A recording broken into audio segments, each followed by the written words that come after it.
মাজারের সুরক্ষা না দিয়া আপনি মাজার আগুন ধরাই দিবেন, মন্দির পাহারা দেন, আল্লাহর ওদের মাজার ভাঙেন। আসলে মাজারগুলোর দোষ কি? মাজারগুলোকে কেন ভাঙা হচ্ছে? এবং এই বাংলাদেশে বিভিন্ন এলাকায় বিভিন্ন মাজারে বিভিন্ন খাদেম মুরিদ ভক্ত অনুরক্ত আছে, তো এখানে মাজারের সমস্যাটা কোথায়? কেন ভাঙা হচ্ছে? এটা কি ইসলাম অনুমোদন করে? আপনাদেরকে একটা কথা বলি, যখনই আমরা আলোচনা করি লাল শাহ বাবার কবর না কালা শাহ বাবার, হলুদ শাহ বাবার নাকি চটপটি শাহ বাবার, কত ধরনের নাম যে কবরস্থান বা মাজারের ওপরে দেখা যায়। অনেক কবর আছে, মাজার আছে যেখানে ইতিহাসে তাদের ব্যাপারে কোনো তথ্য পাওয়া যায় না, কিন্তু এখানে কবর বানিয়ে ফেলেছে। আমরা ওলিয়া উলিয়াদের বিপক্ষে না, নাউজুবিল্লাহ, ওলিয়া উলিয়াদের মাধ্যমে আমরা বাংলাদেশে ইসলাম পেয়েছি সত্য, কিন্তু ওলিয়া উলিয়ারা যেখানে শায়িত আছেন সেই স্থান বা মাকামকে কেন্দ্র করে, মাকানকে কেন্দ্র করে যদি কোনো শিরক বা বিদআতের কোনো কার্যকলাপ হয় তাহলে সেই জায়গাটাতে আমাদের হচ্ছে প্রশ্ন।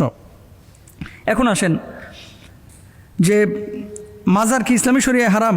তাহলে রাসূল সাল্লাল্লাহু আলাইহি ওয়াসাল্লামের মাজার কেন আছে, কবর কেন আছে?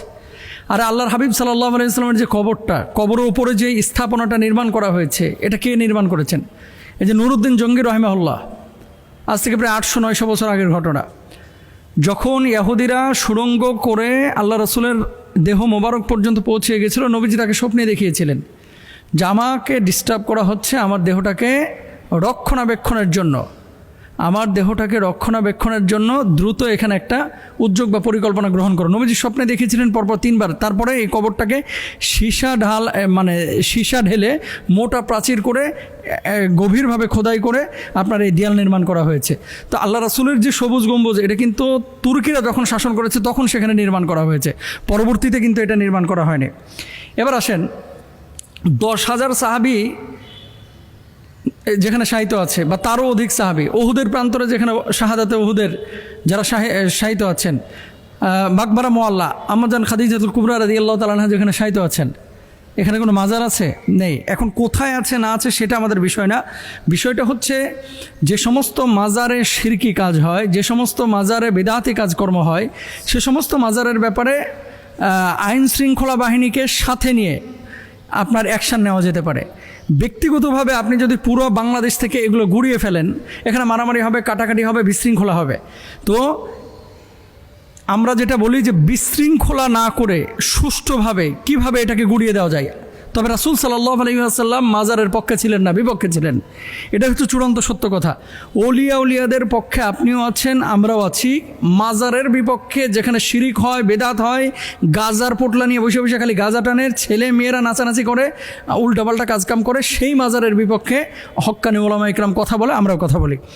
এবার আসেন, এটাকে করতে গিয়ে এটাকে কেন্দ্র করে অনেক মানুষ আমরা দেখতে পাচ্ছি, এখন তো ফকিররাও আন্দোলন করতেছে।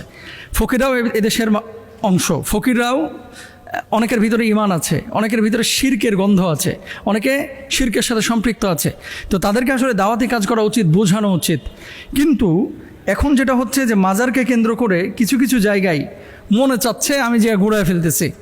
তো এই জায়গাগুলো আলেমদের সাথে পরামর্শ করে আপনারা উদ্যোগ গ্রহণ করবেন। আল্লাহর হাবিব সাল্লাল্লাহু আলাইহি ওয়াসাল্লাম এই ধরনের স্ট্রাকচার কবরের ওপরে দিতে নিষেধ করেছেন, কিন্তু যারা দিয়েছেন তাদেরকে আপনি প্রথমেই যদি আক্রমণাত্মক বা মারমুখী আচরণ করেন তাহলে প্রতিপক্ষ করে ফেলবেন। তো তাদেরকে প্রথমে বোঝাবেন, বোঝানোর পরে দাওয়াতি কাজ করবেন, দাওয়াতি কাজ করার পরে শিরকের বিষয়গুলো তুলে ধরবেন, তারপরে বিদআতের বিষয়গুলো তুলে ধরবেন। তুলে ধরার পরে যখন তারা বুঝলো অথবা যখন তারা আপনার বিরুদ্ধে বা আপনার বিপক্ষে কোনো উদ্যোগ বা পরিকল্পনা গ্রহণ করতেছে না বা শিরকি কাজ করেই যাচ্ছে, তখন এটা আপনারা অ্যাকশনে যাইতে পারেন। কারণ ইয়ামুরুনা বিল মারুফ ওয়া ইয়ানহাউনা আনিল মুনকার, আমাদের বৈশিষ্ট্য কি, আমাদের দায়িত্ব কি? সৎ কাজের আদেশ দিব, অসৎ কাজ থেকে আমরা মানুষকে বিরত রাখবো। বিশৃঙ্খলা ফাসাদ আমরা চাই না। তবে এক্ষেত্রে যেখানে শিরকের আখড়া, সেই জায়গাটায় সাধারণ মানুষকে শিরক থেকে বাঁচানোর জন্য আলেমরা উদ্যোগ পরিকল্পনা গ্রহণ করবেন। আল্লাহর হাবিব সাল্লাল্লাহু আলাইহি ওয়াসাল্লাম আবারও বলি, এই ধরনের মাজার বা কবরে স্ট্রাকচারাল রূপ দিতে নিষেধ করেছেন। কেন মাজারে এই যে মানুষের ক্ষোভ তৈরি হয়েছে কেন? দেখেন, মোমবাতি জ্বালানো হয়, মোমবাতি প্রজ্বলন করা বা জ্বালানো আল্লাহ রাসূলের মাকবারায় আপনারা কখনো দেখেছেন? দেখেন নাই। আচ্ছা, মোমবাতি জ্বালানো প্রজ্বলন করা এই ট্রেন্ডটা এসেছে মূলত হিন্দুয়ানা কালচার থেকে, এটা মুসলমানদের কোনো কালচার না। 2 নম্বর হচ্ছে অনেক মাজারের আশপাশে গাঁজা খাওয়া হয় এবং গাঁজা সেবন করা হয়। আপনারা বাংলাদেশে বিভিন্ন মাজারে দেখবেন এই গাঁজা খাওয়া, নেশা করা, এটা ইসলামের কোথায় আছে? 3 নম্বর দেখবেন এরা পবিত্রতার ব্যাপারে যথেষ্ট যত্নবান না। 4 নম্বরে দেখবেন যে এরা অনেক সময় নারী পুরুষ একসাথে নাচানাচি করে। 5 নম্বর দেখবেন এরা অনেক সময় কবরটাকে তওয়াফের মতো কবরকে কেন্দ্র করে ঘোরাঘুরি করে। 6 নম্বর আপনারা দেখবেন যে এরা ঠিকমতো পবিত্রতা অর্জন করে না। চুলে জট নিয়ে, কোন সাহাবীর চুলে জট ছিল আপনি দেখেন তো ইতিহাস থেকে, একজন সাহাবী দেখেন যার চুলে জট ছিল।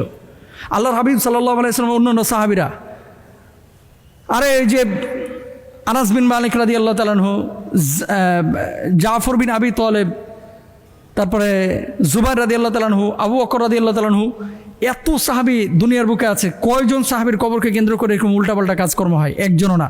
তাহলে এই সমস্ত জিনিসগুলোর কারণে আসলে মাজারগুলো অনেকে ভেঙে ফেলছেন। আমি বলবো যে সরাসরি প্রথমেই আঘাত না করে তাদেরকে বোঝানোর পরেও যদি শিরিক বা বেদাতের সাথে তারা জড়িত থাকে তাহলে সেক্ষেত্রে অ্যাকশানে যাবেন, এবং সেটা অবশ্যই কিছু নীতিমালা আছে, আলেমদের সাথে পরামর্শ করে তারপরে করবেন। ব্যক্তি উদ্যোগে করতে গেলে অনেক সময় দেখা যাচ্ছে যে মানুষটা মুশরিক, ও আরও বড় মুশরিক হয়ে যায়, যে এরা আমাদেরকে আঘাত করেছে আর জীবনে ইমানই আনবো না, অথচ বোঝাইলে হয়তো অনেক মানুষ বোঝার চেষ্টা করতো। তাহলে আমাদেরকে হিকমার সাথে কাজ করতে হবে। আল্লাহ তাআলা আমাদেরকে তৌফিক দান করুন।